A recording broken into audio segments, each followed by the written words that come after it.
Слутка, 10 утра. В центре кипит своя сельская жизнь. На площади собрались местные. Прибыли товары из Кирова. Не первый год Анна Уляшева ведет торговлю с жителями. Местечко тихое. Один магазин на все село, школа на 15 учеников и местный клуб, о котором давно уж все позабыли. Тем не менее, раз за разом женщина возвращается сюда снова и снова.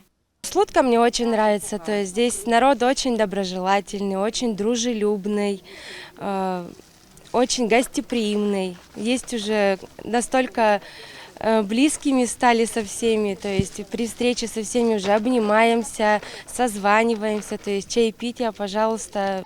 Во всем селе осталось только 2 хозяйства, которые имеют крупный рогатый скот. Говорят, невыгодное это дело. Однако местная жительница Юлия Прокушева уже более 30 лет содержит коров. Ласка – вторая по счету. Утром и вечером обязательная дойка. Получает до 10 литров в день, говорит хозяйка. Отсюда творог, сметана и масло собственного производства. Порой сыр.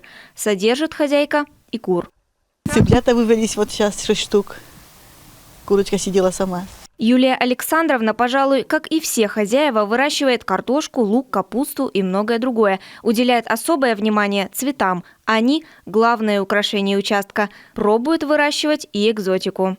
Вон, дынька маленькая. И арбуз маленький. Не растет.